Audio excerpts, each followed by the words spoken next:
So you see, this is one way that we can partner with the body, with the form, as we observe habit patterns. So often we simply write off habits as just some simple fact of life. Oh, I'm a creature of habit, we say, and just write these things off. But we make a mistake doing that, because habit patterns, especially with the emphasis on these patterns, is really fruitful ground for helping us to wake up to our true nature, to understand who we really are, this collection of habit patterns. As practitioners, students of meditation and Buddhist principles, we take the opportunity to examine how habit, conditioned patterns of speech and behavior, we take the time to examine how this habit not only shapes our lives, creates our reality, but provide fertile ground for waking up. In fact, as I got more into this and did a little bit of research, I was really quite overwhelmed. There's so much wonderful research in the West on habits and habit patterns.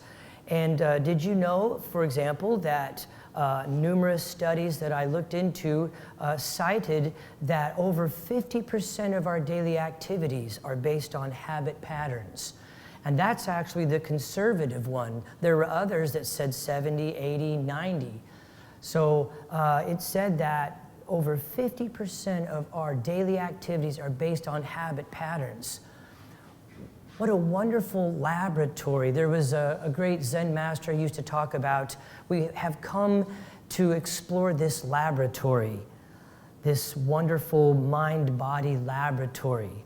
He says it's how we wake up. He says, just be careful you don't go poking around in other people's laboratories.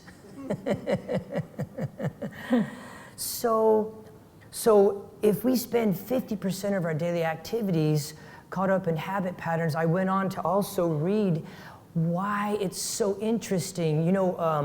St. Paul the Apostle wrote in his scriptures, he said, I do not understand this body. It does what I hate and will not do what I want it to do. So in all of the great traditions, habit patterns have come up. And one of the reasons why, when I was reading this, that it's like that is because what we call thinking, or what we consider thinking, happens in the front of the brain, in the prefrontal or the frontal cortex. I don't want to get too technical on you, but it happens there. But when something is repeated enough and becomes a habit, it moves from the thinking part of the brain to an interior section of the brain called the basal ganglia. And that's why we can be driving and all of a sudden realize that we took the old route home instead of to the supermarket, or some weird situation. I'm sure I'm not the only one, where all of a sudden you're like, oh, wait, I didn't mean to do that. It just happened, because it's not thinking. It's a different part of the brain completely, which is also why I can't just be like, I think I'm just going to stop smoking today, or I'm going to stop eating sugar. The thinking has nothing to do with any of that. And the Buddha understood this. In the ancient text, karma is written as a compound word, karma vipaka. And karma vipaka means action result, or what we call today cause and effect. And this is very important to really kind of understand the deeper meanings. For example, Eckhart Tolle tells us, he's very clear, we draw to us every experience we need for our soul's evolution. So consider that statement in understanding cause and effect. We draw to us every experience we need for our soul's evolution. We draw to us these experiences, and he even used the word evolution. Evolution, by definition, has a repetitive feel to it. That's the patterns. The patterns. if we can wake up to the patterns, then they can tell us a tremendous amount. If we look inside at the habit patterns, the habituated patterns of speech and behavior, if we look inside and find the root to that, then we can transform that energy and release those patterns and wake up to the basically reality, the way things really are, seeing the world as it is, not as we are. Problem is, with habit patterns, we don't tend to look inside, we're looking outside. We're blaming, judging, looking outside, and not understanding why this keeps happening to me. Looking outside, asking why. Why is actually never a good question to ask in the metaphysical terms, because it's a denial of reality. So, let's unpack this. When we look at habits and conditionings, we can sense how the brain and our consciousness create repeated patterns of response to experiences, cause, effect. So for example, if you practice tennis, there will come a point when you are able to anticipate your next hit once the ball leaves the other person's racket. This is that conditioning that the body is so good at. Once we have enough experiences that are similar, it's how we respond to them that creates this habit pattern. So of course, there are good habit patterns, tennis, maybe a musical instrument, reciting a poem. This is taking advantage of conditioning. In the Buddhist practice, we talk about conditioning. All life is conditioned. Everything you say and do is based upon getting sense pleasure and keeping away or avoiding pain of any kind, spiritual, psychological, mental, physical, of any kind. So we're doing this all the time. Everything we say and do is designed to do that, which is what colors reality. And so think of it this way. If we can condition the body in a good way, like with playing tennis or an instrument, look at what happens with the habit patterns. So for example, if you practice tennis, you can anticipate a hit. If you practice fear, then as soon as anything changes in your environment, fear comes up. If you practice anger, the slightest comment can set you off in a rage, because this is what you're practicing. You've conditioned the mind. So right now, we're talking about kind of the biological aspect of this, but I want to move from that here in just a moment into more of the spiritual aspect of that. But I just want to make sure that we have this deep understanding of how the mind-body works. Modern neuroscience has demonstrated this whole process very, very convincingly, showing us that our mind, which is not just thinking, but mind is also feelings and choices and decisions, so it's the mind-body, is like a rewritable CD. And the more this experience happens, the more we respond in a certain way, that way gets ingrained and becomes the normal, regular response without even any thinking. Why is this important?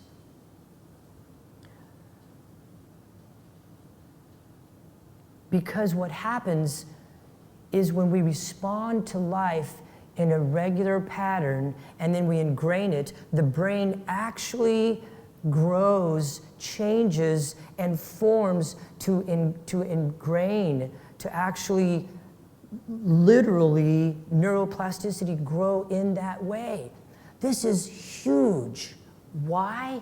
Because here's what it means. It means life is difficult and painful by nature, not because we're doing it wrong. You're not doing it wrong. You can't do life wrong. It is difficult and painful. The first noble truth, life is dukkha, which means there's an unsatisfactory quality to it. There is a painful element to it. Because number two of the four noble truths is because as a human mind-body organism, we crave sense pleasure, and we crave avoidance of pain. And the third noble truth, there is a way free from suffering, and that is the fourth noble truth, following the Eightfold Noble Path, which is what we talk about here every Sunday, are those elements: wise view, wise understanding, wise speech, wise livelihood. I forgot all the rest of them. However, you get the point. Going into that, this is what we're talking about. So this is huge. Life is difficult and painful by nature. We respond to stimuli outside of us, and once we do that response enough, it becomes a habit pattern. And that's always the way we respond, the same way every time. And this eventually will no longer serve us as we grow and change, move into different atmospheres, create different circles of friends. Zen master Thich Nhat Hanh describes this karmic process of conditioning with another metaphor. He uses the image of planting seeds in consciousness. The seeds, what seeds are you planting in each and every moment? Are you planting the seeds of kindness? Or are you planting the seeds of suspicion or jealousy or fear? And then every time you respond that way, you pour water on that seed. And that's what grows. This is how we change our reality. This is how we work with karma. If you do nothing and let your habit patterns play out, then your karma will play out until this form dissolves. They're difficult to change because we try to change it with thinking. They're difficult to change because we're blaming some external source. When we come inside and we look inside and we take the time to contemplate and examine with a playful curiosity. I don't want you to go home and whip yourself. That's probably just another habit pattern. Instead, what I want you to do is just examine with a playful curiosity. Why is it that every time I talk about money with my spouse, we get into an argument?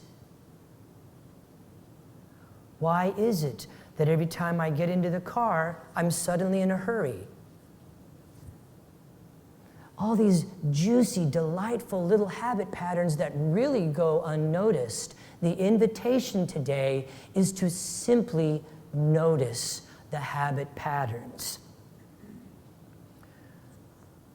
A Chinese Buddhist text describes this exact metaphor that Thich Nhat Hanh uses with the seeds. They describe it this way. They describe the seeds. From intention springs the deed. From the deed springs the habit. And from the habit springs the character of the person. And from the character springs your destiny. This is a very powerful teaching. If we understand that our intentions create speech and behavior, our speech and behavior create habits, habits create our character, and our character creates our destiny in this life. And if you believe in various karmic principles, can influence the next.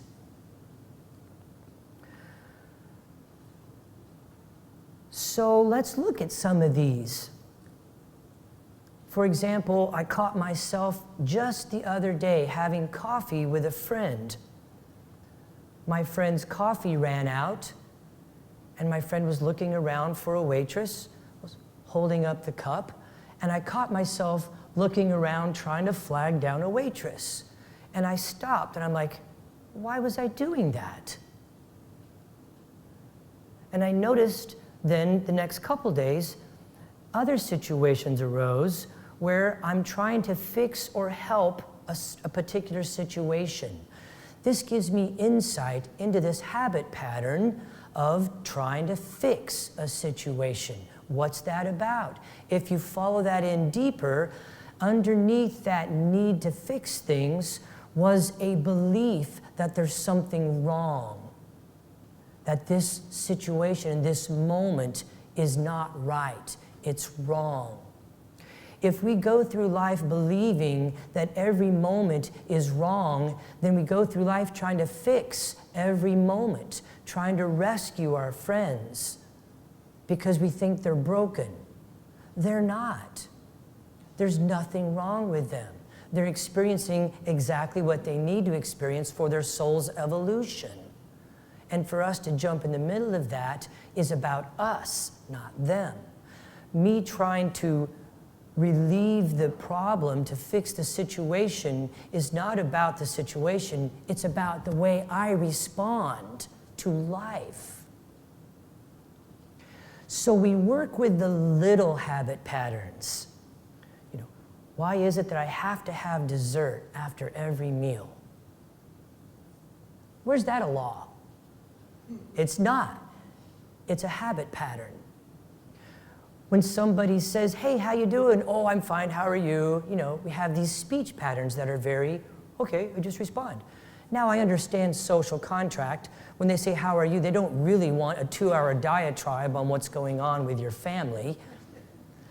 But there is an automaticness to our responding.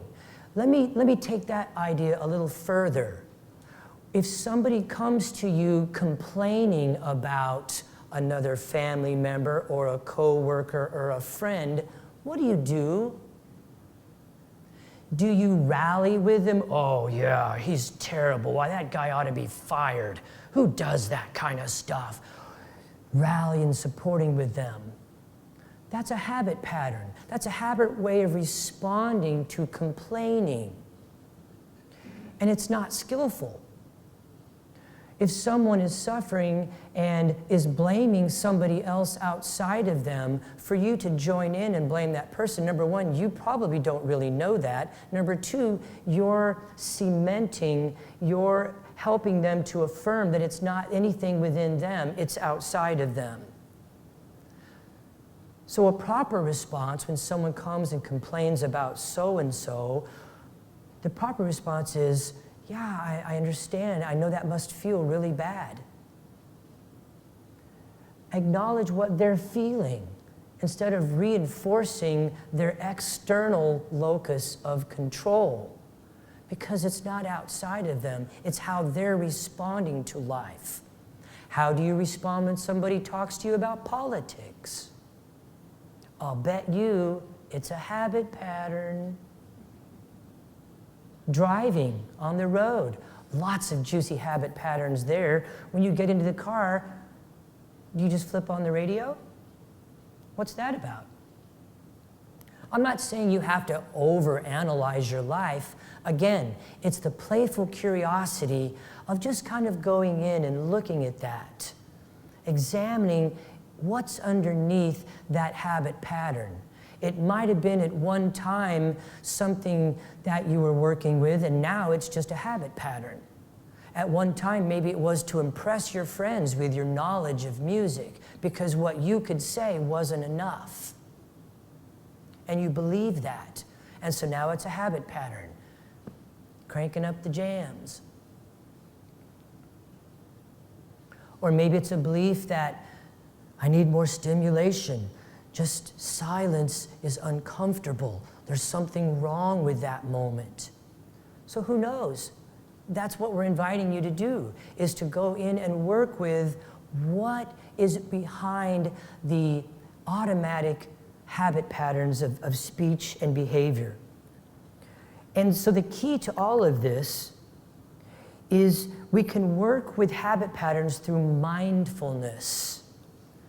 Being aware of what arises right before you turn on the radio, right before you respond to someone who's complaining, right before someone who's talking about politics, right that gap, right before you automatically do something, take a moment and breathe. And with a playful curiosity, what's there? Jack Kornfield says, use the acronym of RAIN. Recognize what you're feeling. You turn on a movie, and of course you have to have popcorn with a movie. Why do you have to? Why is that a habit pattern? What's there? Or when you reach for chocolate, is there something that's uncomfortable? And so you want, anytime you feel uncomfortable, there's the cause. What's the effect? Oh, I'm going to comfort the body with chocolate.